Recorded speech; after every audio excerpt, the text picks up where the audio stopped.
Hello and welcome to the first episode back of Freed Indeed Live. I'm so excited to be back in action. We were just talking before I hit record, we were just talking about how it has been a wild ride. It's been so crazy. I spent almost a week in the hospital a couple weeks ago, and it's just been um, so crazy. My computer's sound went out. Something did not want us making this video. But here we are. Here we are. So, Caleb, today we are going to be talking about demonosis, the opposite of theosis. But before we do, how are you doing, man? I feel like we've been keeping in touch via text, but we haven't had a good opportunity to just like shoot the breeze for a while. Do you have some time to just like mess Of around for a course. couple minutes?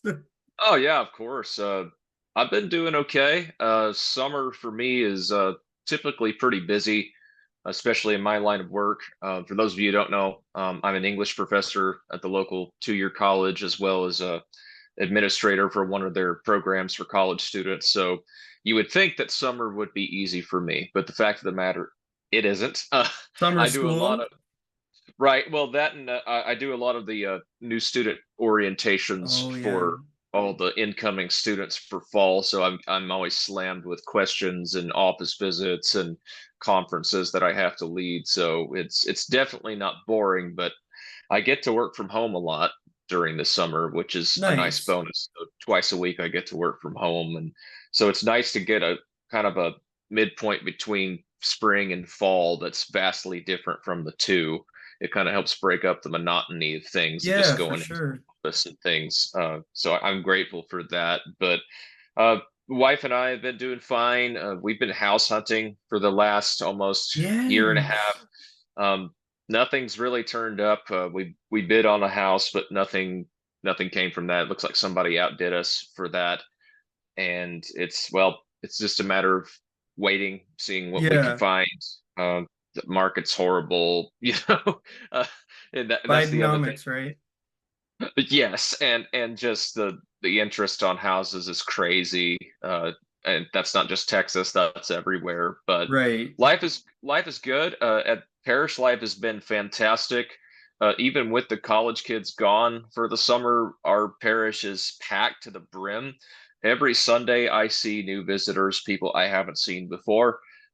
We've had a lot of catechism over the summer, which is unusual for us. Nice. Usually, we don't do catechism because there's nobody here. But we've had a lot of younger men from between the ages of 18 and 40 join up as either inquirers or full catechumens. We've made three new catechumens in the Nice. last couple of months, and so it is just growing, growing, growing. I'm continuing to serve in the altar. I'm continuing. I recently got made. I don't know if I think this is a punishment, not a reward.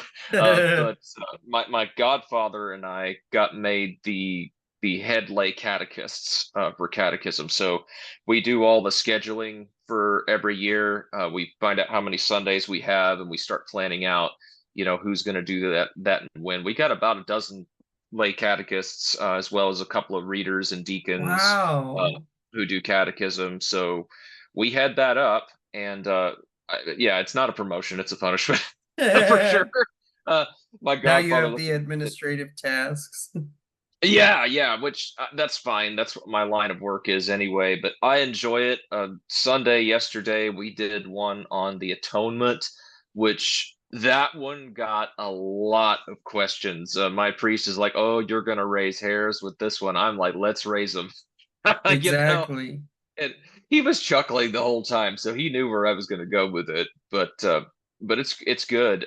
We would have gotten done on time had it not been for the fact that like half a dozen hands went up, and I'm like, oh boy, Right. okay, yeah, because this is just one of those topics. If you're coming from a Protestant or even a Exactly. Catholic background, that you really don't think about. And I think the most shocking thing, and I'll just leave a little plug here. I won't go further into it. Is for them to find out that Catholicism and Protestantism are really two sides of the same coin when it comes to the atonement. So Exactly. It's just one side is a little bit uglier than the other. Right. Exactly. But but no, I'm having fun. Life's been good. Now you have been sick for a long Yes. time and are now getting better. What happened with that, my friend? Yeah, so well, I mean, going all the way back to like the beginning of this year, I got like a just a mild cold, or it seemed like just a mild cold, and Hmm. so I just kind of took a couple days off. Thought I missed a few shows, but I took a couple days off of work. Thought I was recovering fine, and then I just had this lingering cough that wouldn't go away. So I finally Hmm. went into the urgent care. And to be totally honest with you guys, but one of the things that annoys my wife about me is I will not go to the doctor unless I Same. absolutely have to. So It's a it guy took, thing, I think. yeah. So Yep. it took a really long time for me to finally just go to the urgent care. And by that point, I'm coughing a ton. They did some tests and they determined that I had bronchitis. They gave me some medicine and sent me home. I Mm, took all that medicine and was still having the same problems. So I went to a different urgent care and they ran some other tests and said that I had pneumonia, a pretty severe case of pneumonia, but not terrible. They gave me some antibiotics. I took the antibiotics and I was actually starting to get better. And then one of my daughters came home from summer camp and mm-mm. uh, she had the camp flu. She Trojan horsed you. Exactly. She Trojan horsed me. And since my immune system was already shot from everything else, it just instantly was like the worst cold that you can imagine, headaches, migraines, like couldn't sleep, couldn't anything. And but I think like I'm thinking at this point, like, okay, I just have a cold. I just need to wait this out. And then um I started vomiting like Mm, really violently. I couldn't hold down any food. I couldn't um nothing. It was just terrible. It was the worst mm, symptom. So at that point, I'm like, okay, this isn't normal. I need to get this checked out again. So I went back. This time I went to the emergency room and they did a CT scan of my lungs the and they actually put me on an oxygen tank, which was awesome because I could finally fall asleep. So I'm on an oxygen mm, tank and I can finally just fall asleep. Which I found out later was because my lungs were so full of pneumonia that I couldn't get in enough oxygen. So my body was not letting me fall asleep because I just had like a mm. horrible headache and everything. And all of that is because I just wasn't getting in enough oxygen. At one Wow. point, one of the doctors actually asked me if I was a smoker because my lungs looked so bad. And I'm like, no, I've never smoked about. I had no voice. I was talking like this. You It was just sounded like a bad. smoker. I did. I sounded like I sounded it was just bad. So they checked me into the hospital. They kept me there. They were gonna keep me there for a full week, but it ended up only being 4 days because they put me on such heavy duty antibiotics, IV antibiotics, that after Hmm. about 4 days, I really started to clear up. I started to feel much better. And then I'm pretty sure my insurance made them send me home. But it worked out really well because now like I was able to go home and just Mm, finish out with pill form antibiotics. And good. so after about another week, I was back at work and now I'm almost fully back in action. I've lost a lot of weight. I haven't been able to lift weights for basically this Mm, whole year. So that's been a mm. little bit miserable because I'm used to like bulking, I'm used to being kind of a Yeah. bulky guy. And now I'm like I don't know. Now I just have. I'm like you can't tell in this shirt, thank God, but I have a little bit of a dad bod. I've got mildly skinny arms now. It's not good. It's not good. I need to get back in action. Um, You went from Don Fry to Don Small Fry, that's essentially. right. Exactly. That's exactly what happened. There you go. So, I mean, I've lost a lot of weight, so that part is nice. Like, Yeah, but it is what it is. On a much more positive note, this year I have been doing full-time biblical counseling, so that's been great. good. I've been spending a lot more time in writing. So, as you know, we have a book Yeah, that's ready, pretty much ready for publishing. We're just doing some edits on it, and that's kind of why we're here, is to market that book and talk about the topics that are yeah, related to that book. So that's awesome. The Lutheran Tiger himself, Twendon Tran, yeah. he got us hooked up with a publisher. So Oh, I'm, really? yeah, so Cool. I'm kind of excited because I feel like I had just given up on that Augustine book ever getting published and moved on with my life a couple of years ago. But I guess Twen has been working in the background, Mm, and so now it looks like it's actually going to get published. So I'm working on that again. And that's a little bit crazy because, you know, when we wrote that book, I wasn't Orthodox yet. So now I'm looking at it with fresh eyes and a very different perspective.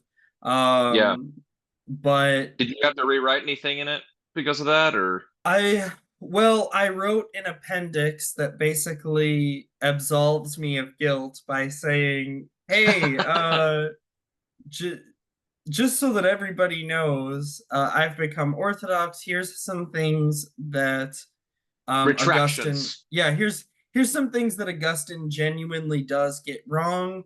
But I end even that appendix by saying, here's the thing: Augustine is still a saint, and the kinds of accusations that people like Ken Wilson and Leighton Flowers are bringing against Augustine are still factually untrue and still need to be Right. called out. And Sure. frankly, I think Oxford University needs to be called out for the fact that they allowed this ridiculous. I'm sorry, they gave a shill a PhD. Right, exactly. I, I'm not trying to be mean to, Ken Wilson or anything like that, but it's like, in my personal opinion, he should know better if he has a Yeah, PhD. And I'm sorry, exactly. I'm going to say he's intelligent enough to know Right, better, right? And exactly. because of that, I think you're a shield. I don't mean Exactly. that as a insult. I mean it. I legitimately think you know better, and you're Exactly. doing something in the opposite direction. So, Exactly. but good. I'm And glad to hear that. for Oxford University, like Right, someone, his academic advisor, his someone should have been reviewing that dissertation and making, correction, making him do. I don't right. entirely blame him. Someone should have been forcing him to do the honest work of Suggest him making some these reading. corrections. Yeah. Yeah, So, that's problematic. But in any case, I think the book is still important and I want to see it get published, even if I did have to good, make some retractions. Um, but good. Twen has done such good research, so much diligence there, and I really admire him for that. I also have some standalone books that are pretty close to publishing. Um, Cool. so I'm excited about all of that. And speaking of our books, oh, Yeah. actually, I guess one more thing. One more thing. Cheryl has officially become a catechumen now. All So right. she is coming into the church. We're super excited as a family. This is just really beautiful. And Good. it's been a long journey for us as a family, but I think it just happened exactly the way it Naturally. needed to happen, Mm, and the truth is, I'm glad that it happened this way because as much as it's difficult to go through a time period where you and your wife aren't going to the same church, now I can be 100% certain that this is her decision and she's not just following me. She's truly and completely, convinced of orthodoxy and in love with the church, which is what, I should Excellent. want for her. I'm just so overjoyed. She's taking Saint Stylianos as her patron saint.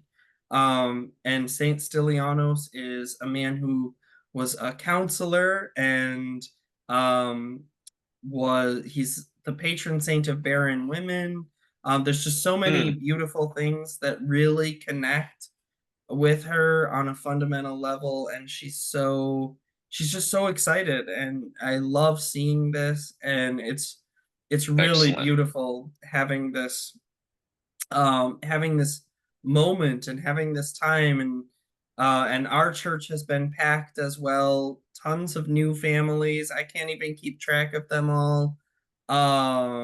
It's been, like you said, it's been kind of a crazy thing because usually in the summer, everybody's leaving, people are going on vacation.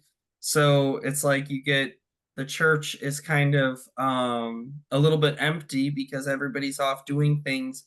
But not this year, man. Not this year. It's packed. So many new faces, so many new catechumens and inquirers and really Hmm. young people too. Really young people. It's like um people are having to get their parents' permission to to become catechumens. They're so young, and It's it's great. just but it's beautiful. It's beautiful to see these things happening.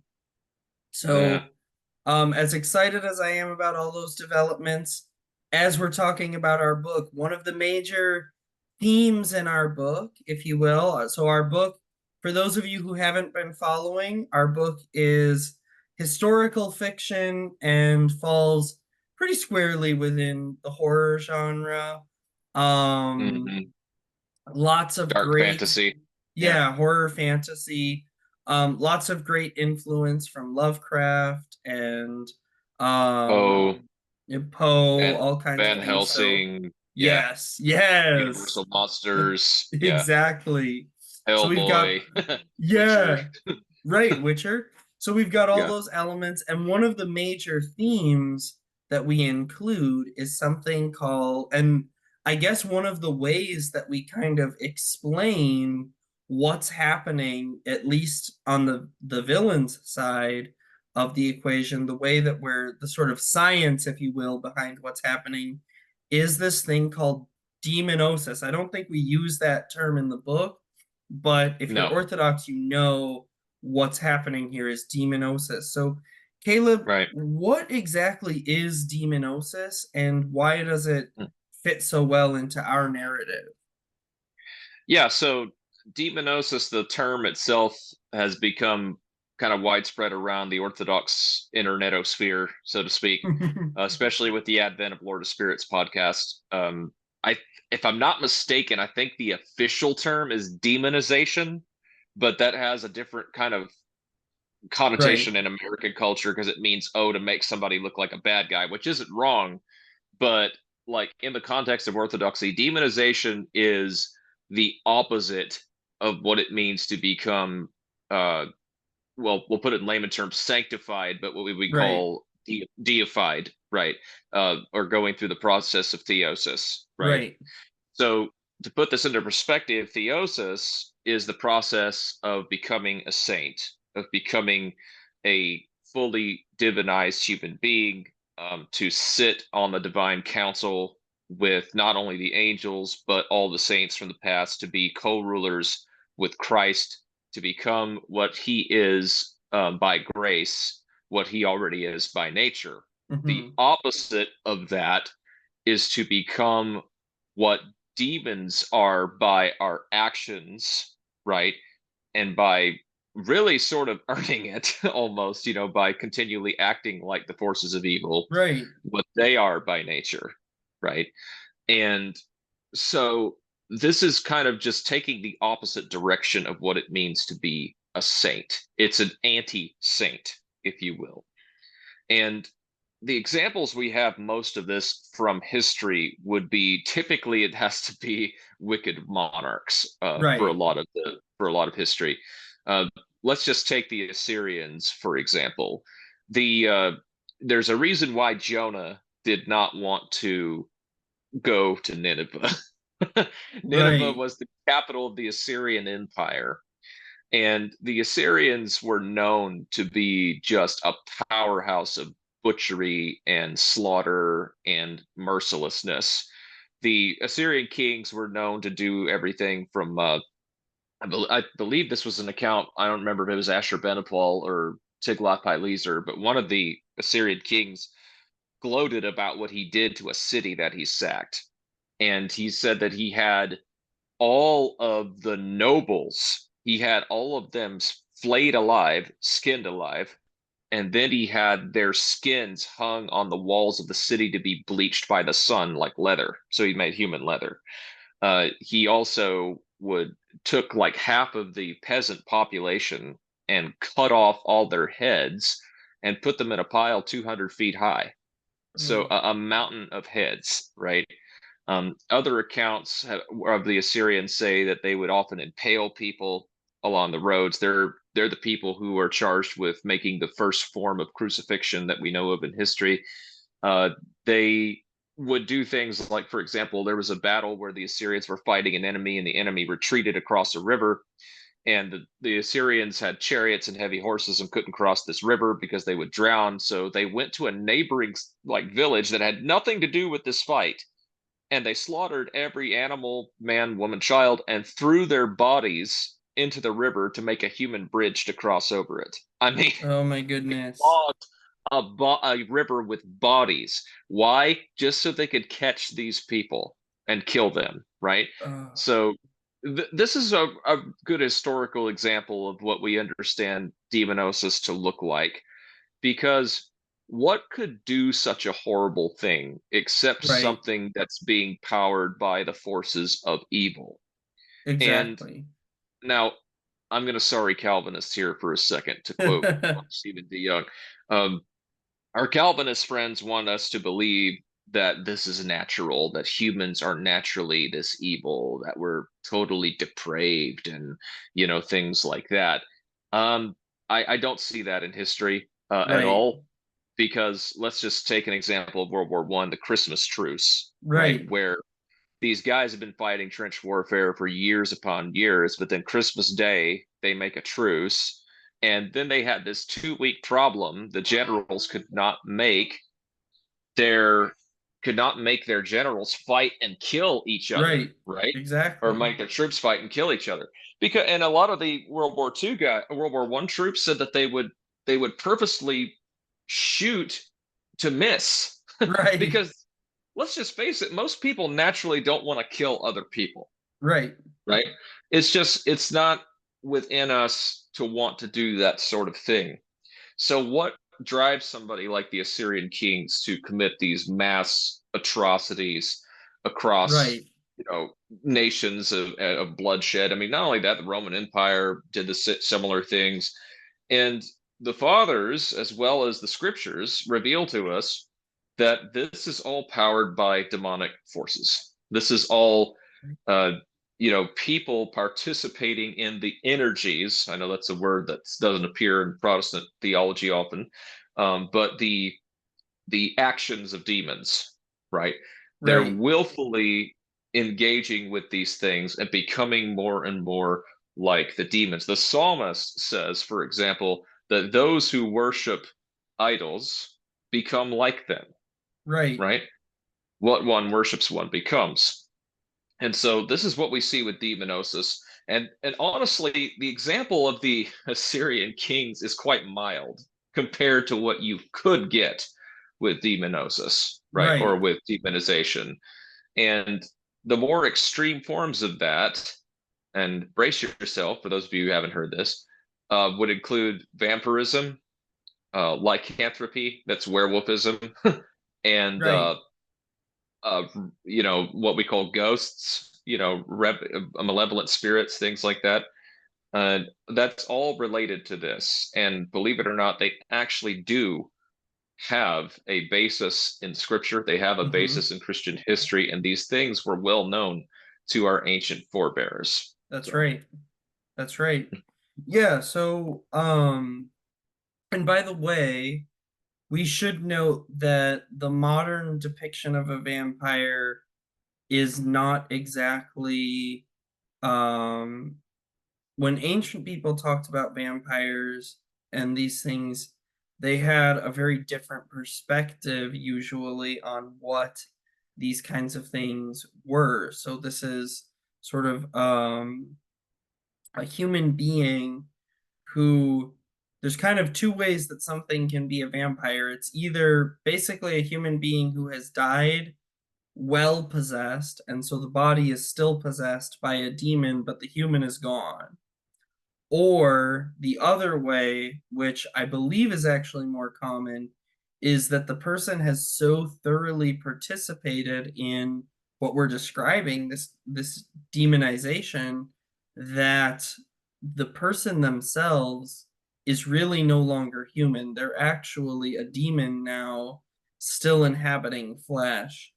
right. And that's why they do just grotesque things like drinking blood, eating human flesh, um, All kinds of doing all sexual these things. perversion too. Yeah, all kinds of sexual Yeah, perversion.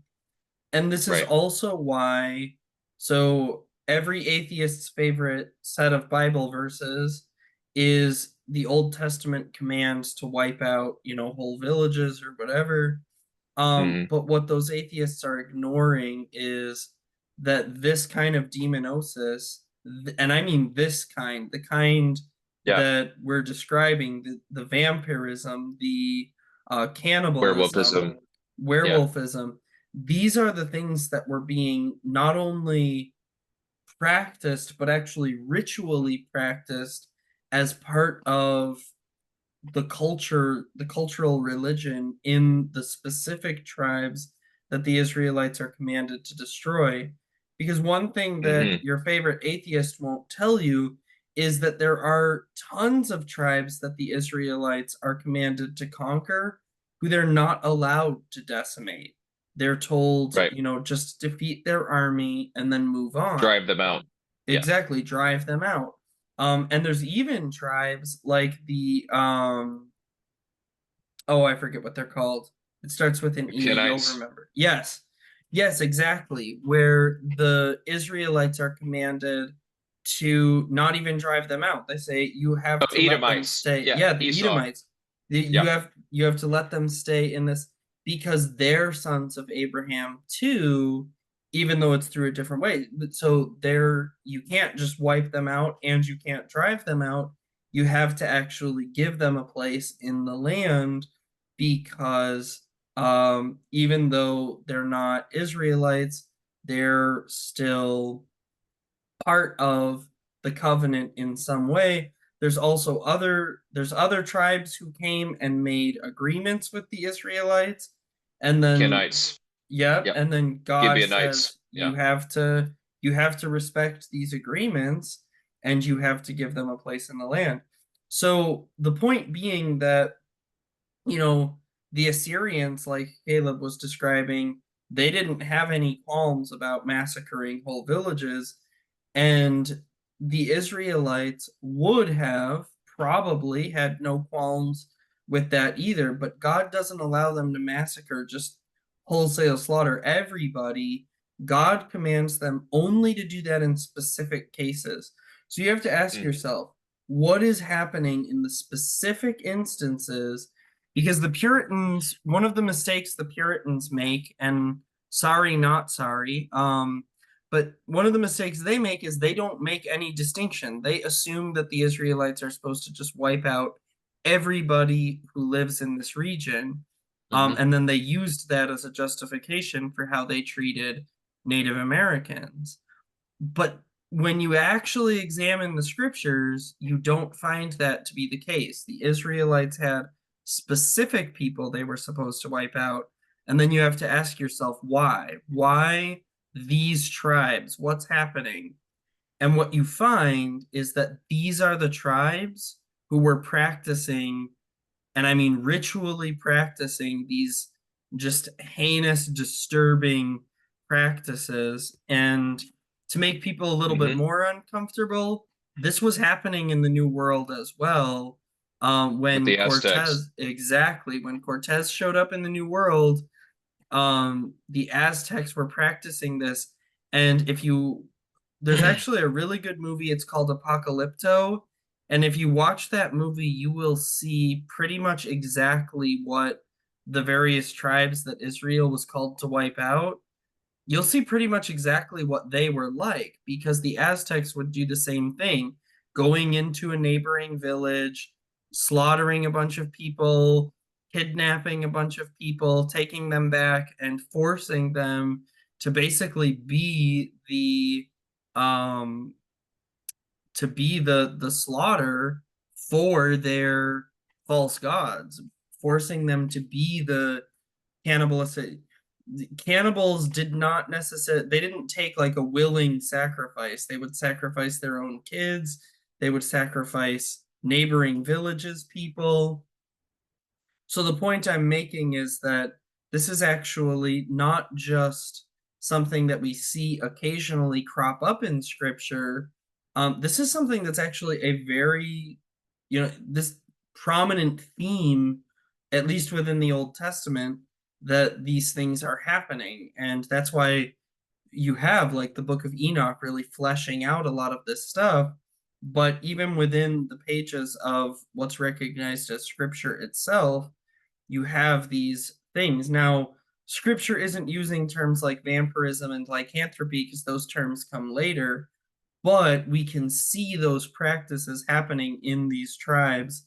And that's why the Israelites are called to wipe them out. And as Father Stephen DeYoung points out, there's nothing in this command that says that people can't repent. If people repent and say we're not going to do these, like if somebody from that village came to the Israelites and said, I think all this cannibalism stuff is messed up, I don't want to do this anymore, that guy and probably his family don't get slaughtered, but all of the people who are going to continue practicing these evil things do get slaughtered. So it's about ending these demonic rituals.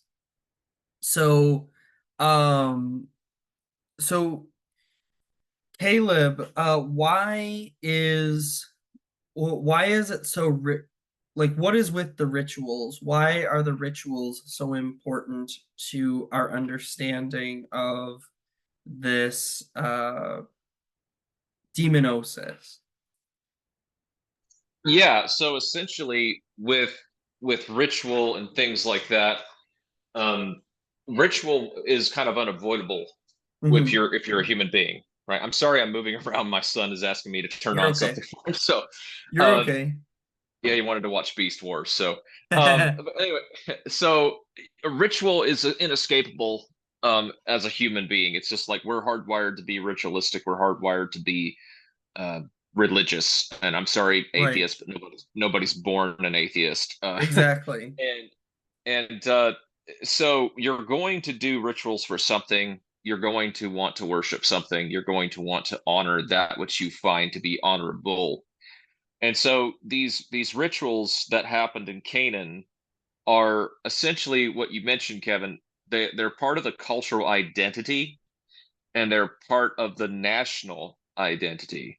So the thing is that the concept of race didn't exist as we know Right. it in the ancient world. I'm not saying that people didn't know the difference between a white man and a black man or a copper toned person and a red person or anything like Right. that. I mean, obviously they knew differences. I mean, we get passages in the Psalms can that I think it's Psalms can the Ethiopian change his skin, like for Right. example. But this idea that, oh, you're a different kind of human being than I am. You came from somewhere else. No, no. So a lot of your identity, so if you were going to be a Canaanite, wasn't just being born in the Levantine Strait and being a non-Hebrew. It also meant it really had a lot to do with which gods were you bound to, Right. right? And we still see this today, for example, in in India, modern day India, where Hinduism is still the national religion of India. It's for me the last true pagan religion on the planet, and the Right. last one which Christianity has yet to depose of. And there you'll see they have their clans divided by caste, and every caste has a patron deity or deities that they adhere to. And now it's not that they won't worship other deities within the Hindu pantheon. There's 63 million of them, Right. but it's that there's particular one or ones that they adhere to that are their particular family's gods, Hmm. and they are born in covenant with those gods by virtue of their parents. There's usually some sort of initiation ritual of some kind. And it's expected that in order to maintain the identity and the cohesion of your family, that you will serve these gods, you will give them their offerings that they desire, you will celebrate their feast days. And this is supposed to solidify the relationship between the people who are underneath that god's authority, as well as their relationship to that particular god or goddess, right? We see this in Canaan, we see this in Egypt, we see this in Greece and Rome, and other things like that. And this is why you get things, for example, like in the Fathers, it said that forbid Christians from going to a doctor Hmm. who's a Jew, right? And this is not because he's anti-Semitic because he's a Jew. No, Right. because a doctor wasn't just a doctor back in the ancient world, because for doctors, especially if you were a Greek doctor, for example, you had to also be an artist. And art it was intrinsically tied with religion, because the Greeks believed you couldn't just make the person physically well, you had to make them well in the soul, which is why their hospitals were always Hmm. decorated with frescoes and had beautiful music playing, and things like that. This Right. is why Luke is the first iconographer, because he could paint, right? He had to be trained as an artist.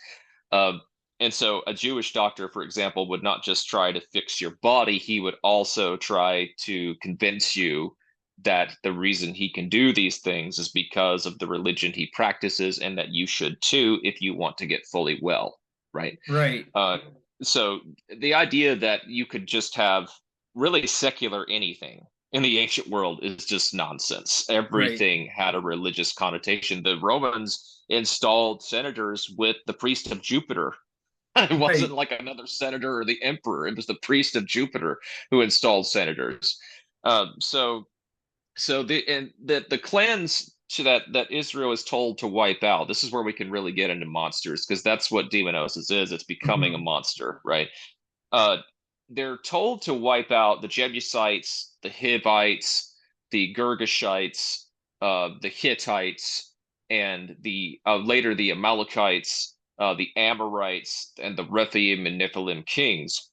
And the particular tribes, now there were human tribes with these names, no doubt about it, but the specific tribes that Yahweh mentions are dwelling in what's called the hill country Hmm. of Israel. I believe that's the Golan Heights. I'm not for sure, but all these tribes that he mentions are situated in this one central area of Israel called the mountains of the hill country.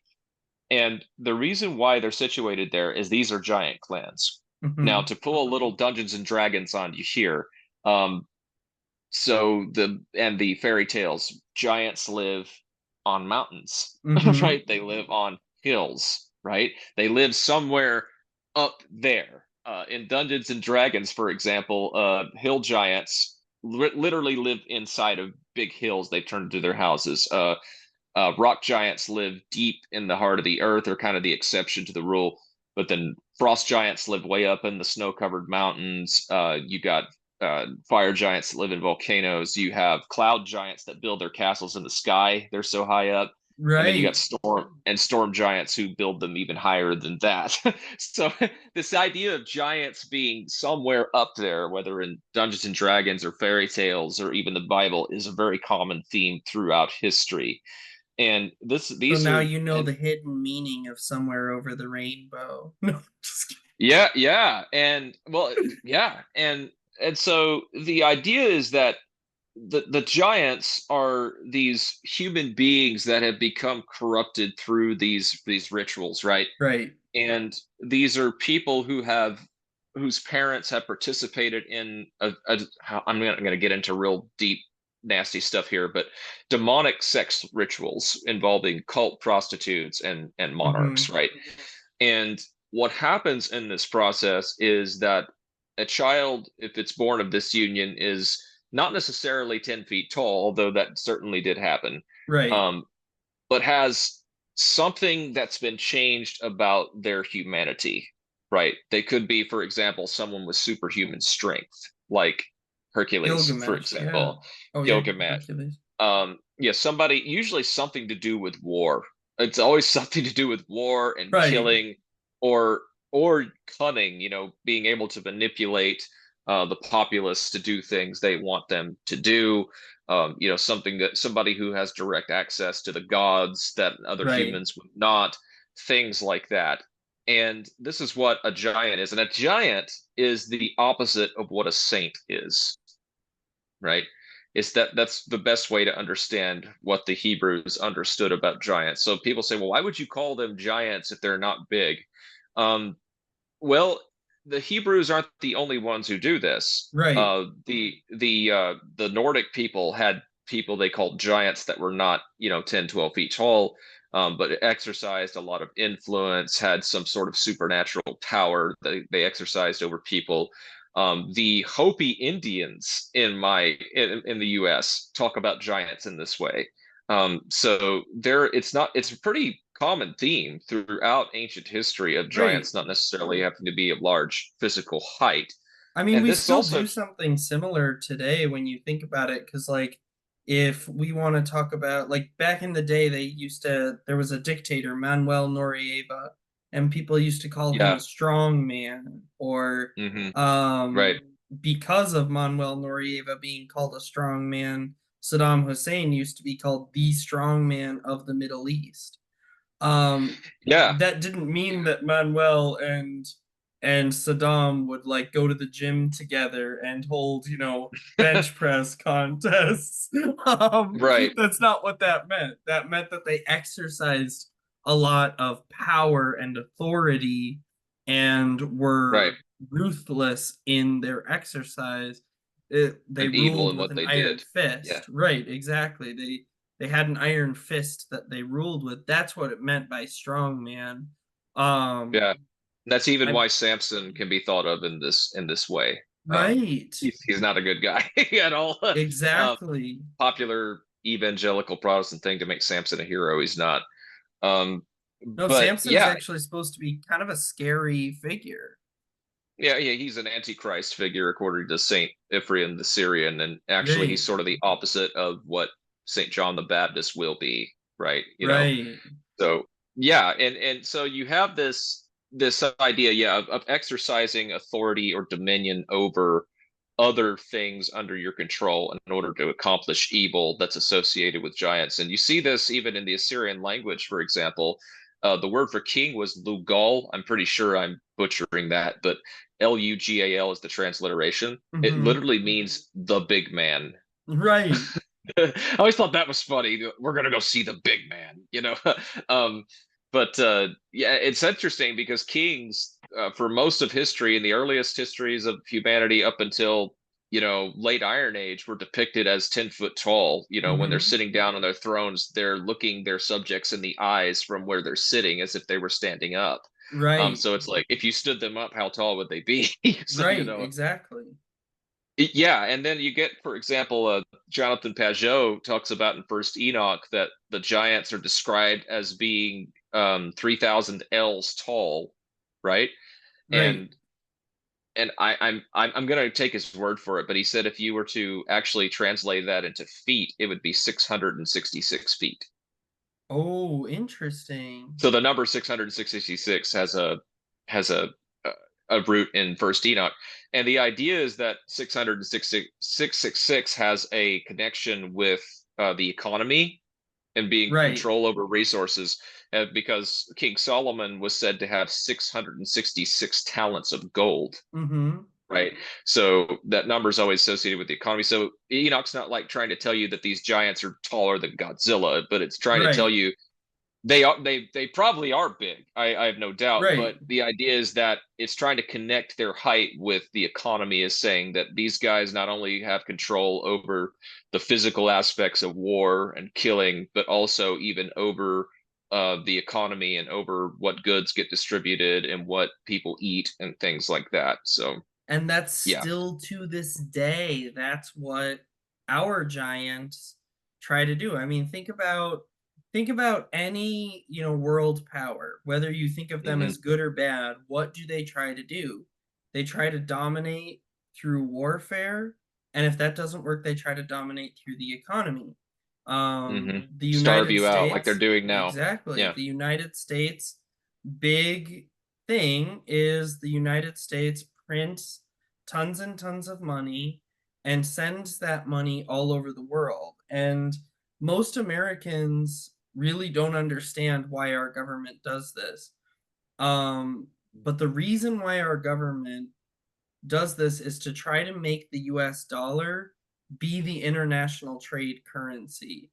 And the reason why the US wants the US dollar to be the international trade currency is because then even this is actually something that one of the reasons why so many countries are joining the BRICS alliance right now is actually because of this. Because if I'm in Brazil, if I'm the leader of Brazil and I want to trade with Costa Rica, I Hmm. can't use Brazilian currency to trade with Costa Rica.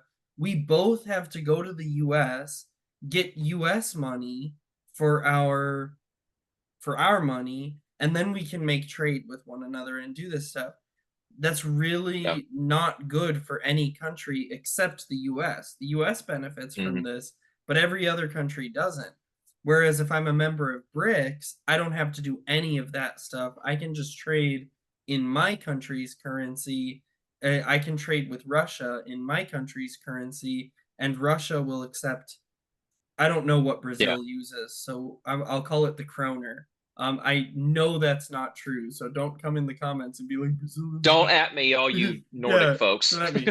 You Yeah. can absolutely tell me what Brazil's currency is. I'll be delighted. But so Brazil is Yeah. using the kroner in this analogy, and Brazil trades with Russia using the kroner. And Russia's just going to accept that, and then Russia and Russia's banks can exchange it as they see fit for their people to the ruble, but until then, they can both trade in their currency. Yeah. And this is why so many countries are joining BRICS because BRICS gives them the ability to get away from the US dollar. But my point Yeah. in saying all of that is just to say that what Caleb is describing, this still happens to this day. This kind of 666 mentality where you try to dominate the economy is still to this day like the major way that a world power can be seen as a giant. And that's why the US is so terrified of China right now, is because China is finding ways through their Belt and Road Initiative and other things to become this dominant economic force that we frankly can't really compete with in a lot of ways. And the US is scared of that. The US isn't really scared of China militarily. They are to some degree, but the US believes that we could beat China in a one on one confrontation. Whether that's true or not, that's what they believe. Um, but they don't believe that they can beat China in an economic confrontation, and that's what No. scares the US. So Xi Jinping, so Caleb, is Xi Jinping a giant? Yes, I suppose he is. Yeah, I'm just joking. probably so. No, I'm it's joking around. He's yeah, a Lugal. He's a Lugal. He's the big man. he's at least the big man, yeah. Yeah, And he's the big man. yeah, and that's sort of like how demonosis leaks into a culture on the national scale, to where Right. you kind of have the individual being initiated into the cult of the nation, and then eventually everybody's initiated into it, all working for the king or the president or Right. whoever, and then the nation itself becomes a monster, right? And you see that kind of imagery, for example, in Daniel's imagery, whenever he sees the beast that's supposed to represent like Alexander the Great or something like Right. that. It looks like a multi-headed monster. You see that St. John does this with the Roman Empire Right. under Emperor Domitian, represented as a beast that looks like a leopard and a bear with multiple heads. You see the red dragon, Herod and the Roman Empire, the seven Right. heads, all that kind of stuff is tantamountly represented, these nations that have become demonized or become the agents of demons. And in the last, let's say 60 years or more, or well, probably longer than that now, we're in 2024, but Right. like for example, when the US dropped the bomb on Nagasaki Right. and Hiroshima, the reason they dropped the bombs on Nagasaki and Hiroshima and not like Tokyo or something like that is because there were not American concentration camps there that the Japanese had. But the tragic thing is that these cities were known to be Christian cities Right. in Japan. They were not 100% loyal to the emperor, and they had very few garrisons for Japanese soldiers that were there. And these bombs killed upwards of 210,000 Christians that were living in there. And this is why today Japan's Christian population is so tiny, because the US dropped these bombs on here. And Right. in that instance, um, I I'm going to get a little bit conspiratorial here. I really don't think I think Harry Truman knew that. I don't know how he couldn't with the intelligence he Yeah. had to find out there's no, camps and things like that. Um, and Harry Truman was also a Freemason, if that tells you Right. anything. But this is the work of demons. I don't know how you could Yes. see a bomb being dropped on, 210,000 innocent Japanese Christians. I mean, it would be bad enough if they were non-Christians but were women and children, right? Right. It's worse when there are brothers and sisters in Christ, and Exactly. and they drop these bombs on these guys. So yeah, the work of demons, people always want to see, a head turning around vomiting pea soup, but it's like it's actually much more, shall we say, common than people would Right. think. Anywhere there is sin, death, or destruction, Exactly. demons are at work. I mean, look at the riots in the last since 2020 on. Absolutely. You're going to tell me that isn't the work of demons? And see, Right. everybody wants, like I said, they want heads turning and spitting pea soup, or a guy in a red suit with horns and a tail. But I'm like, no, that's the work of demons. Exactly. It's much more Exactly. subtle than people think. And for our book wise, though, we've kind of brought the spiritual into the physical realm, so to speak. Right. And what we've done with the story is that while that would be cool to make a historic novel that's simply just historic events and things like that, Right. to bring out the horror element and to get people to understand the spiritual side of warfare and things like that, we have sort of given physical traits to demons in the story, or to monsters in the Right. story, right? And you see this in scripture as well. For example, the prophets describe cherubim in very physical terms, Right. having four heads that look like a lion, a man, an ox, and an eagle, having the body of a lion and, six wings, describing seraphim as scaled, basically winged snakes that guard Hmm. Yahweh's throne. These are all physical things. I'm not saying these are supposed to be taken woodenly, literally, but that's Right. what he saw, right? Right. As best as he could describe. So what we've done in this story is we've given things like that physical form for the sake of propelling the story forward, because we want those horror elements to come out and for people to see Right. it. um, One of the things we do, for example, is one of our characters is armed with holy weapons, right? Hmm. Weapons that have been blessed by a priest to fight creatures of the dark, right? So even like physical weapons aren't exactly effective against these things. It has to be something that's used on the spiritual plane as well. We do have vampires in the You have to story, be I guess. based in order to defeat the demons. Yes. Yes. Yes. And now vampires, I will say this, because we do have a vampire in this book, and we have a lot of vampiric creatures in this book, Hmm. I would say, are one of those demonized monsters slash humans that really touch the physical plane more so than others because of its connection with having to drink blood. Right. And there's actually a really well documented event that happened in Croatia Hmm. in the 17th century. In the modern world, see, people forget that, like, from 1500 upward, that is the modern period. That Right. is not the medieval period. This is the early modern period. There was an incident in Croatia where a man had been buried. He was an Orthodox apostate. He was born, raised in the church, and then became an apostate. And a year after he was buried, people were swearing up and down that they were seeing this man walking around their villages. And that's strange enough. But then people started dying from encountering this guy, and some of the bodies were drained completely of blood. And the local priest was told about it, and he knew by the description of this person that this was this apostate that he had heard about because he buried him, right? Right. And so this priest gathers a group of villagers, and this is all documented in the newspaper in Hmm. Croatia. Don't take my word for it. Go look it up. And this story was also documented by an Austrian physician who Yeah, was pissed off because he really, really wanted to dispel these people of their superstitious ways. And by the time he ends up writing back to the King of Austria, he's like, yeah, I am fully convinced that yeah. the He couldn't explain this superstitions with of the medical science. locals. Yeah, Yeah, exactly. I'm yeah, fully convinced that the local superstition is the best explanation, and I'm mad right, about it.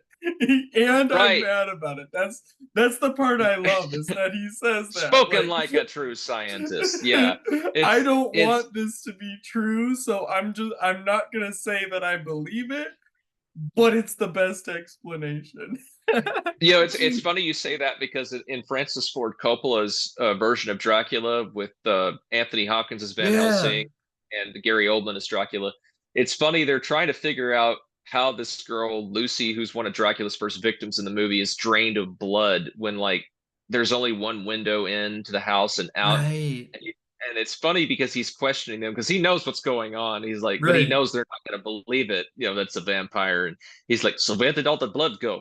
And he's like, it must have went out the window, I guess. And he's like, so he's like, something went in and drained her of blood every single night, despite you giving 2 to 3 pints of your blood to her. And he's like, so what are you saying? That somebody came in and drained her of blood? He's like, it is the only explanation, so therefore it must be the explanation, huh?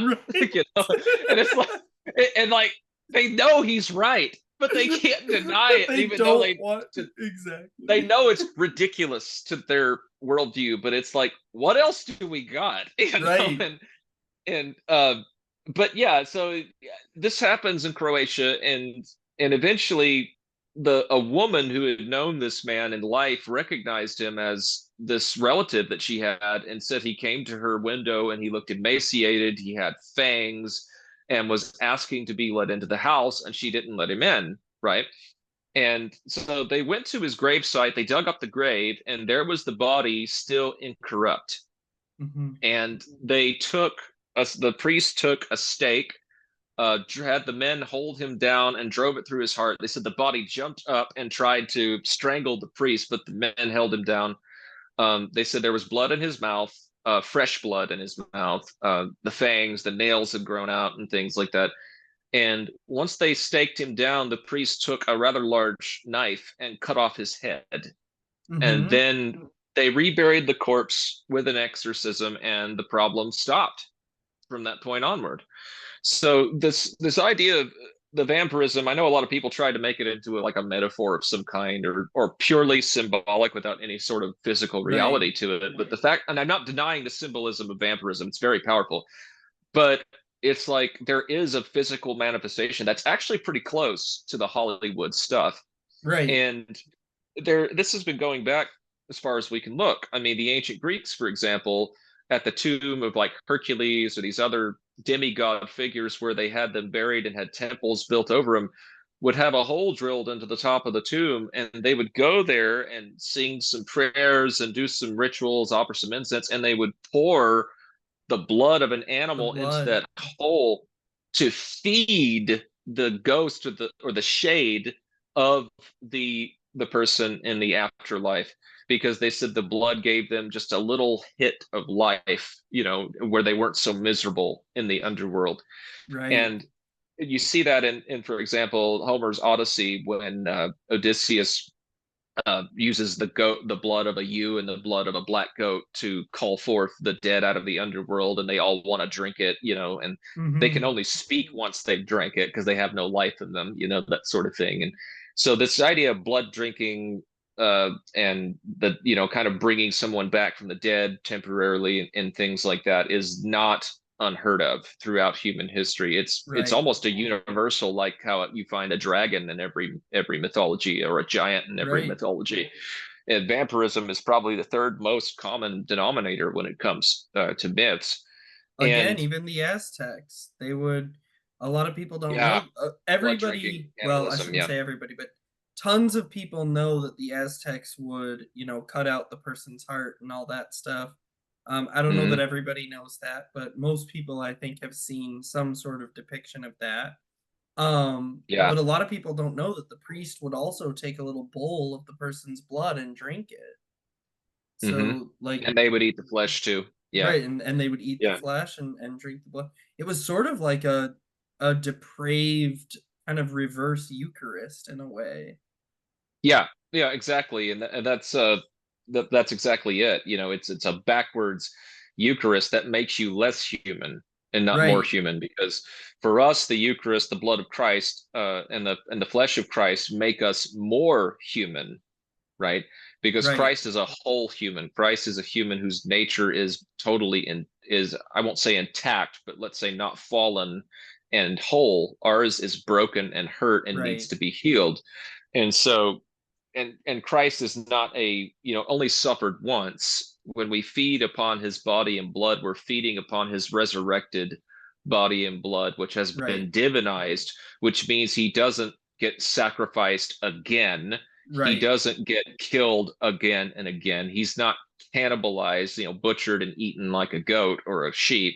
He offers himself freely without harm to himself, as right, our priest says during the Eucharist. We offer you this rational and bloodless sacrifice, right, right? And then we're feeding on the living Christ who makes us more alive. So the priest is not in control of the right, Eucharist. It is Christ, the God man, who is in control, whereas the Aztecs are slaughtering a helpless, screaming victim on behalf of their god, and then offering it to the god as well as to themselves and to usually the right, nobility that are present for that. So we bring the vampire into the story in those means as essentially what we believe in Orthodoxy to be a demon possessed corpse. And when I say demon possessed, I don't mean necessarily inhabited by a fallen angel, or a disembodied spirit of the giants, although that could certainly be the case. It right, could also be the depraved, debauched, and demonized spirit of the person while they were in life, right, because the vampire is a mockery of the resurrection, right? Because the spirit of the person re-enters the body, but the body is still rotting. The body is still in this slow state of decomposition. And one of the explanations I give in the story that we wrote of why vampires have to drink blood is to keep the body from decomposing, and to keep the spirit that has re-entered the body from retreating back into the underworld. right, So, exactly. right, that's my take on it, just from the from what I've read about that. Like, it seems like that's the only plausible explanation of why a vampire would just constantly need to drink blood, and constantly need, because blood is really not all that nutritious at the end of the day. it's Right, it's got some protein, but I mean, scientists have said that a human being, to get their daily dose of nutrition on nothing like but blood, they would have to drink essentially a bathtub full of blood a day, and that's a lot of fluid, right? Right. And so it's like it seems there's a more spiritual feeding going on here, more so than just physical feeding. Um, so that's sort of our explanation of that. But we also have creatures like demons, fallen angels, that also have corporeal forms. Our, as we talked about in our last podcast, Azazel, our good Mm-hmm. old buddy, the black goat, right? um, I won't give away too much, but I wanted this particular entity to not just be this ghost that's ever present that you never see, but you just kind of see people acting on his behalf. I suppose you could make a cool story that way, but I'm a little bit more comic bookish when it comes to Right. things.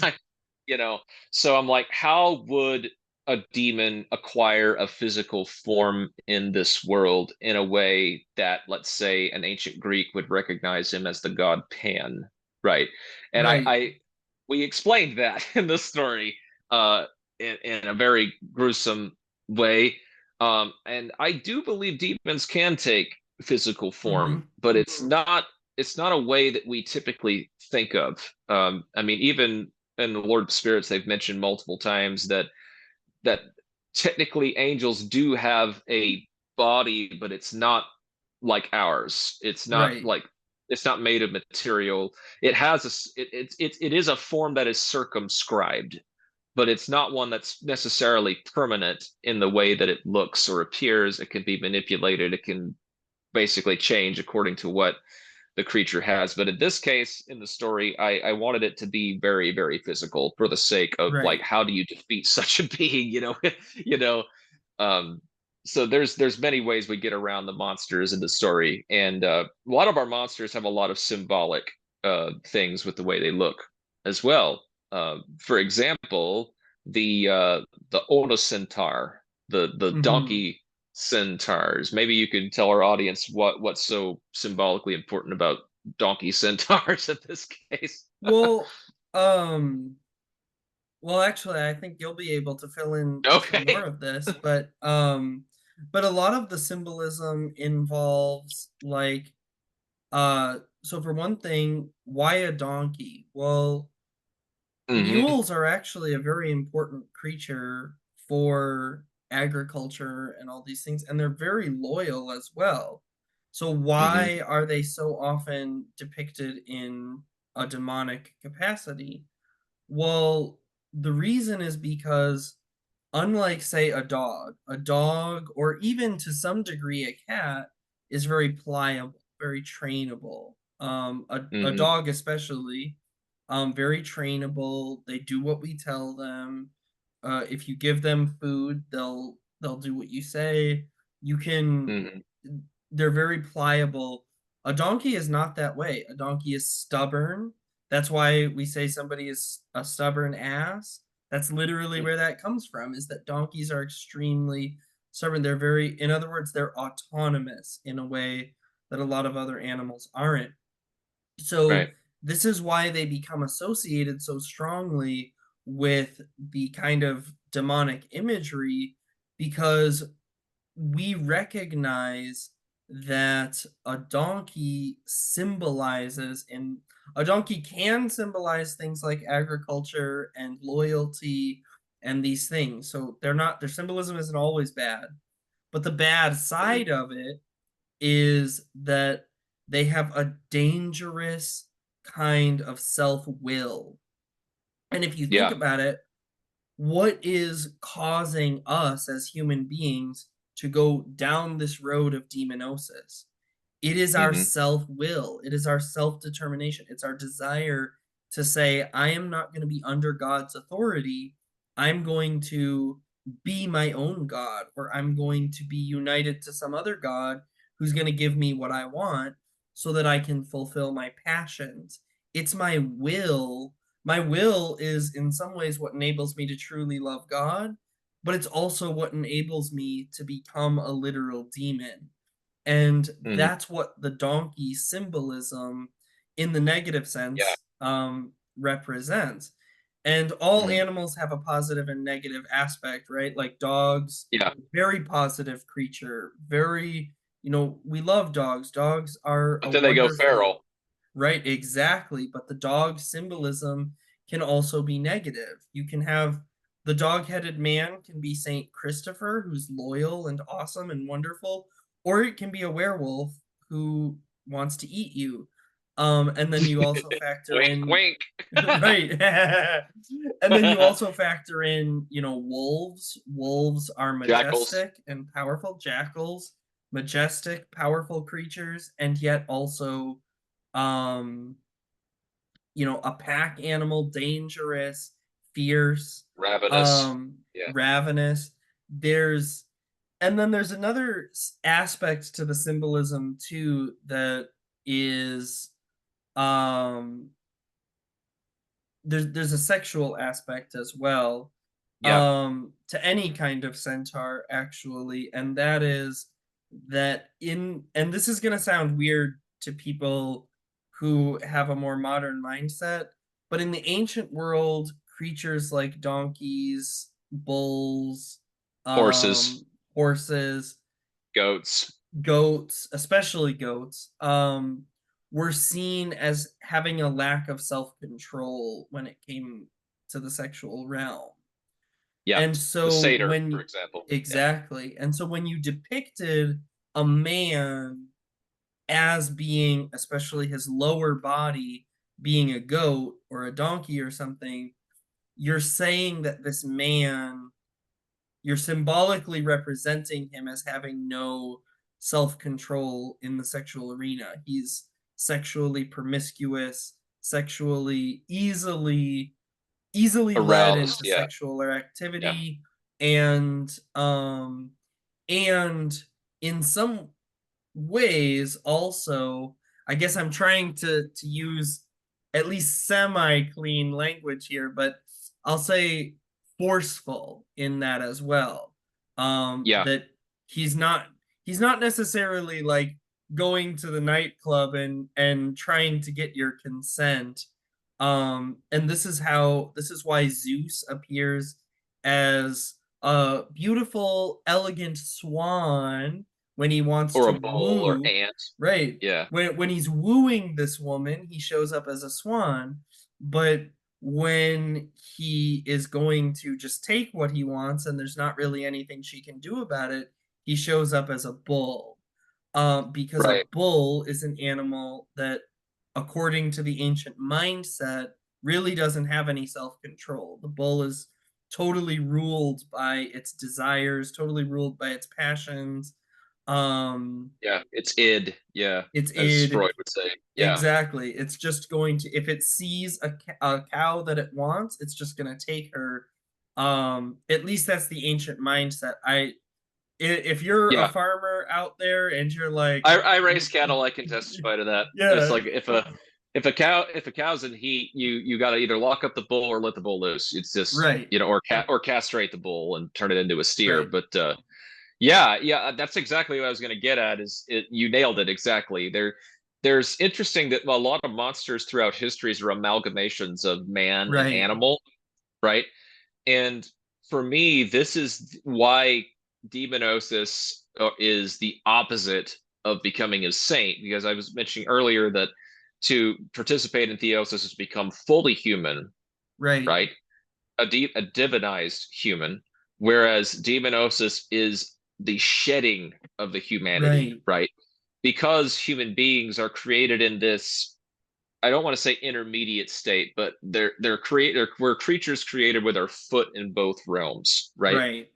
We are we are spirits like the angels in the fact that we have a heightened awareness because of the nous of spiritual powers of and why we admire things like art Right. and philosophy and virtue and all these supposedly abstract things, but we also are very physical beings in that we eat, we have somewhat instincts and cravings that are kind of Mm-hmm. tempered by our spiritual awareness.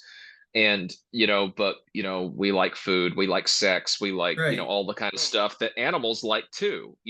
Right. And and sort of what you see in history is when people participate in with demons is they become more like an animal, right? They become uncontrollable. They become something that is just moved by whatever they feel like they want to do in the moment. They have no inhibition whatsoever. And this Right. is why for the Greeks, like especially the satyrs, were considered animalistic. And I won't use the term here, but their genitals were accentuated to be quite large. Right. Um, and this is why you see like statues of Zeus that his genitals are quite small. Tiny. Yes, and the idea was that for them, symbolically, having if you were a male with large genitals, you were considered animalistic and based, not based in a Right. good way, by the way, but Right.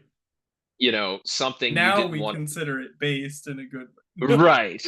A fool, whereas if you were a man with small genitals, it meant your intellect was large. It meant that your Right. wisdom was good. And so this is another thing that shows up. This is the whole sexual connotation again and again. And this is why you see like the cult of Pan, the cult of Azazel, are all associated with sexual stuff that's really, really nasty. And so we bring this idea into the story, not pornographically, of course, Right. but but not only just based sexuality, but the symbolism behind sexuality, right? Of wanting Hmm. to connect with something, right? The idea of desire, um, and so this is, and it's funny because there's good chimeras too, like the Right. cherubim are a chimera. The only real difference I can see here is that their forms, if you look at them, are distinguishable, right? They say, Hmm. like, for example, that it has a man's head and a lion's head and an eagle's head and an ox's head, right? Yeah. And right, and it's completely, it moves without having to turn its body, that sort of thing. Whereas, like a satyr, it's like a conglomerate of things. It's like Exactly. stuff thrown painfully together that And you looks kind of really can't tell where one ends and the other begins. right. It looks like a Frankenstein monster. It looks like people took Exactly. two, like if a kid takes those, remember those toys where you could pull them in half and stick them on the Yeah, other half? yeah. I loved It's like those. that, right? There's no natural flow to the biology of the creature, if it even Right. has biology, but you get, I'm using human terms, so Right. but yeah, monsters tend to be that way. Werewolves tend to be that way, especially well, were creatures of any kind, because the Japanese have the Chinese have the were fox and the were tiger. India has a Right. were tiger. Africa has a were crocodile, which is monstrous. Like I think it makes werewolves look tame. Um, Yeah. but Talk this about a idea, creature that's ruled by its id. yeah, and so this idea of shedding our human image, which is the image of God, really speaks to what participating with demons does to you. I'm not saying it removes the image of God. I don't think you can remove the image of God, Right. but it does its best to try to do that.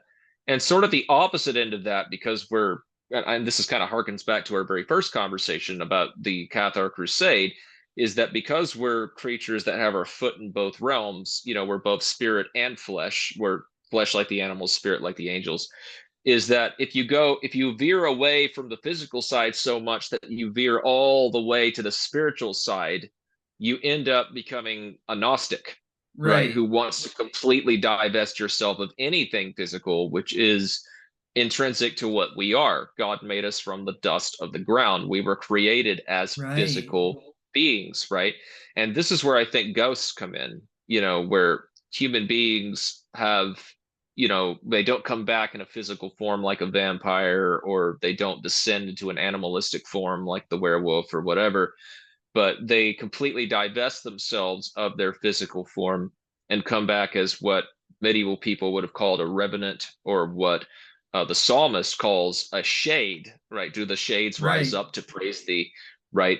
And for those of you who don't know what shades and revenants are, essentially think of them as like zombies, essentially. Right. They're ghosts that are a lot like zombies, which is strange to us, but yeah, that's sort of the other end where you can fall on Demonosis. You can go to one side or the other. There's not this this golden mean, as Aristotle would have said, where Right. you keep your feet planted firmly in both the physical and the spiritual. You don't despise the other or prioritize one or the other. You take special care to the both of those. And I find this so interesting because demonosis and theosis are totally rooted in the way one approaches the incarnation. Hmm. Yeah, very cool. So, Yeah, it is. That's I love what you just said. That's awesome. It's rooted in the way that you approach the incarnation, mhm. because this gets back to all of the ecumenical councils, even the very basics of Christianity. This gets back to, because if you're an Apollinarist who says, well, Jesus was a man, but he didn't have a human mind, well, Look then at you, William Lane Craig. exactly. Look, yeah, exactly. Looking at you. So now, what does it mean to be human? Is our mind not part of what it means to be human? Hmm. Um, can he truly have a human nature without a human mind? These Hmm. are, can he truly have a human nature without a human will? And if he does have a human nature without a human will, what's the point? Because how can I, like you said about William Lane Craig doesn't believe that Jesus had a human will. I have no idea what he does with um Or minds. if He's it a be thy will. Neo-Apollinarian too. Right. Yeah. Yeah, yeah, that's right. That's right. I forgot about that. Now he does the You can't really Apollinarian. be just one. You have to be both at the end of Yeah, the day. Yeah. you kind of do, because it, especially, if you're logically consistent like he tries to be, he's very good about that.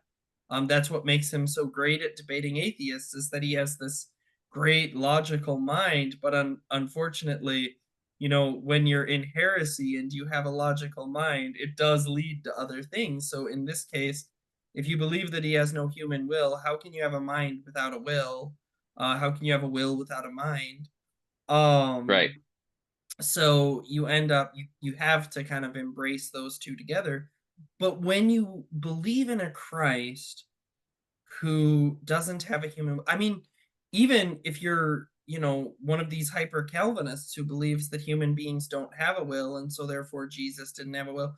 But when you believe that, you take away some of the spiritual aspect of what it even means to be human. You annihilate some of what it means to be human. You degenerate what it means to be human into, so that even like uh this might this might challenge some people, even some people who think of themselves as more on our side. But oftentimes we talk about God as being impassible. And when we talk about God as being impassible, we have to be careful, because in modern parlance, people think emotion equals passion. So when they hear that God is impassible, what they hear is that God doesn't have emotions. But in the language of the fathers, passions weren't just having an emotion. Passions were being ruled by your emotion. So the fact that, God says that we can have righteous anger, what makes anger righteous? It's that you're not ruled by it. You see that evil is happening and you are angry that evil is happening. You don't want evil to be happening, but you aren't ruled by that passion so that you become evil. You're instead motivated to prayer and action and trying to stop evil from happening. You're motivated by it to a productive end, because you're not ruled by it so that you're just throwing a tantrum. And so when we talk about God being above passion, we're not saying that God doesn't care about what's happening in the world. We're saying that God isn't ruled by feelings. But when a lot of people say that God is without passions, they then see the Christian life as this process of trying to rid themselves of emotion. Um, but when I've talked to people who have tried to rid themselves of emotions for a long time, and there comes a point where they become a lot less human. Um, if you can't Like weep, Dr. Spock. exactly, if you can't weep when your child dies because you think that emotions are bad, there's something wrong. You are not a part of being human is weeping when something terrible happens and rejoicing when something beautiful happens. When your parents die, you weep. When your child is born, you rejoice. Yeah. That's part of being human. And that's part of what it means to be made in the image of God. God rejoices with those who rejoice, and God weeps with those who weep. Um, because he chooses to, not because he's ruled by it, but he does. Oh, look, there's a child right there. Yeah, yeah, y'all Hi, probably seen Craig. this guy. He said, "Hi, Craig." You say hi? You've seen him on Freed Indeed before when he was a little That's bit right. younger. But That's yeah, right. you're right about that. And just to kind of on a side note here, getting rid of emotions as being that other side of demonosis Right. where you want to become purely spirit with no physical passions or emotions. And it's funny you mentioned that. I see that at play a lot in modern Protestant and evangelical funerals Mm-hmm. lately. They're told they don't even have a funeral. Celebration of life. Yeah, Dude, exactly. and I'm not trying to be mean to anybody who's done that. I'm not trying to be insensitive, but I find that to be robbing someone of what needs to be done, when somebody you love passes away. Like you have Exactly. Solomon says in the Proverbs, there, or is it Proverbs or Ecclesiastes? I think it's Proverbs. There is a time to sow, a time to reap. There's a time to weep and a Yeah, time Ecclesiastes. to Yeah. laugh, right? And it's like there is a time for everything under the sun. And I'm like, you should weep when somebody dies whom you love. Now, what they'll say is like, but they're in heaven. They're in heaven. You shouldn't be weeping. You should be rejoicing that they're in a better place. Right. And I'm like, I understand that sentiment that, my grandmother, God rest her soul, had so much cancer. Like it was in her bloodstream. It was so bad. Mm-hmm. She was in a lot of pain and she couldn't speak, couldn't take herself to the bathroom. So I was thankful to God that, he had decided that my grandmother had suffered enough and it was time for her to go to sleep and, until the day of the resurrection. I was thankful Right. for that. But that still hurt, man. I don't get to go, my kids never got to meet my grandmother. I miss those, Christmases and seeing my grandmother Right. there. Hang on a second, buddy. It's okay. Hang on a second. And I miss those times. And, you got to think that's the time when somebody pays the price for Right. sin when they die. The wages of sin is death. Yes, death is a defeated foe, but the fact that we still have to go through that God has not exempted us from physical death, even as those who have sided with him in this war against the power of darkness, that is still something to weep about. It really Right. is. And I used to be against the idea of open caskets and all that kind of stuff. But now that I've been to, oh Lord, about 3 funerals now where the open casket has been, I'm like, I think that needs to be. I Right. think that needs to be. Like, I wasn't shocked. I wasn't traumatized. I saw my grandmother. I saw my grandfather. I saw my uncle who unexpectedly passed away not long after that. And it did me a lot of good, and because I got to see them, they obviously weren't breathing, but they were in a peaceable state. Like I could see they didn't look to be in pain anymore. They almost had like a joyful look on their face, and Right. I was like, okay, they're not here anymore. They're not here right now, but I'll see them again later. Let's go Right. You plant a get seed. That's closure. what we're doing. Yeah, and that's one of the things that I think sort of demonosis is sort of coming in through the back door with well-meaning Christians is there's this tiny shred of Gnosticism which is in modern evangelicalism and Protestantism, especially in America, that is really, I would say, pushing the opposite end. of demonosis, of wanting to be freed of the physical form, to be free of emotions and things like that. It's a much more subtle one and a much more attractive one than Right. physical demonosis. And I'm probably going to get a lot of crap for this, but I'll say it. But I mean, who cares? But I really think the transgender movement, and the Yeah. furry movement, the trans species movement, even the trans disabled movement, if you can Right. believe that, is a form of the physical kind of demonosis. It's just instead of using ritual means, they're using medical and scientific means, which I'm like, they're not too far Right. removed from ritual means in that It's regards, just true. secular rituals. But yeah, it's the trying to rid themselves of the image God has made them in, and they are becoming monsters. Even I think the pig valves and using gene splicing to get rid of human diseases with animal strains of DNA is also kind of our chimeras in a lot of ways. Right. Jonathan Pajot spoke about this and said we will see monsters again, and I'm starting to believe it in Yeah. everything. But this is nothing new. This is stuff our Right. forebears saw much more on a day-to-day basis. It's just we've been medicated by secularism and materialism to the point that we're shocked when we see this. And I'm like, what are you talking about? The ancient Greeks saw this all the time. You know, Right. the Hebrews saw this Exactly. all the time. Um, so it really shouldn't shock us at the end of the day, but nonetheless, it does. But the one thing I think we should leave off here, because I know we're starting to get to the 2 hour mark. I just noticed that. Um, uh, the good. I'll leave with this quote. G.K. Chesterton once said that the fairy tales is the point of fairy tales is not to teach the kid that there is a dragon. The kids know that dragons exists. They know that dragons are monstrous and Mhm. evil beings. The fairy tales exist to tell us that the dragon can be defeated. Hence why I'm wearing my St. George witch hazel shirt, Yes. right?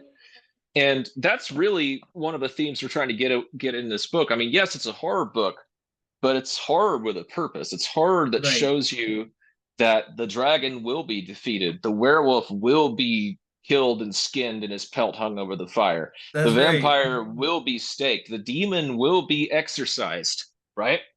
And so this is why I think stories like horror are so important. And this is why Tolkien argued up and down with his colleagues who said, oh, monster stories are boring, right? And he's like, are you kidding? And so this is why he goes and translates Beowulf, right? Hmm. And why he included so many monsters in the Middle Earth mythology. And also why Michael Crichton, author of Jurassic Park, wrote the book Eaters of the Dead, which is a recasting of Beowulf, right? And it's like the whole point of monsters, because the Bible is full of monsters. If you That's don't right. believe me, plug again, Lord of Spirits. I can't avoid doing that for some reason. Right. But it's like we have to acknowledge monsters exist, That's and right. not just the kind that appear in our and things like our books and things like that, but human monsters exist. That's right. And there is a real spiritual power and a real spiritual force that is moving them to do these evil things. And the only way we can defeat that is by understanding the tools that the church has left us, the sacraments, That's right. the priesthood, and the holy scriptures and the examples from the martyrs and the saints that have left us with every tool available to fight back. And this is why I think Orthodox Christianity is growing so much in the States, is that it's the one religion that has completely, or Christian expression that has completely rejected all materialistic things Right. and said, you know what, it's like, this is not a battle between intellectual schools of thought when it comes to religion, because I think that's the big critique I have of modern Christian apologetics is they think, oh, this is a battle of worldviews from a philosophical point of view. No, it's not. Right. There's really not these multiple competing religions trying to win your affections. It's literally a war with two sides. That's Pick right. one, Hmm. right? And our enemies aren't flesh and blood. Our fellow man is ultimately not our flesh, our enemy. It's the demons that are Exactly. enslaving and controlling their lives. And here's another thing I'll throw out there. Maybe we could save this for another podcast, but monsters can be redeemed. Saint Yes. Christopher is a giant. Okay. That's right. And Saint Mergen, Saint Liban, is a mermaid saint, Mm-hmm. another monster. So, so And this she's the idea. inspiration for the Little Mermaid. Oh, really? I didn't know that. Okay, that's Yeah, kind of yeah. cool. She Huh. was there was a Dutch writer, I forget his name, Hans but Christian he Andersen. yeah, yeah, Yep. Hans Christian Andersen. He wrote the original Little Mermaid book, but it's based on Life of Saint um Liban. Huh. the life of, Well, but he puts in a lot of like pagan stuff, so like he makes her a daughter of Neptune and all this stuff, but like right, he was inspired, I guess more like he was inspired to write the book because he read the life of right. Saint And Morgan. it's and Saint Merrigan, her her patron goddess changed her into that beast, that half Right. salmon thing. Right. That's So right. it's funny that he makes the god the good guy. And it's Yeah. like no, the goddess, her family's patron goddess, turned her into a mermaid and her dog into a sea otter, and it's like, so it's funny that the sea witch is the family's patron goddess, but in the story Right. of the Little Mermaid, the sea witch is kind of this neutral character who just happens to be there to propel the story along. But yeah, good stuff. Absolutely good Exactly. stuff. Hang on, my boy. We're almost Well, done. I think you actually covered the closing up perfectly, so Thank you. I'm gonna leave it at that. And if you guys want more of this content, be sure to like, comment, subscribe, all that. Comment with your favorite monster. Tell us what your Yes. favorite spooky monster is, and I look forward to hearing that. And other than that, share this with your friends so that they too can be freed indeed. God bless.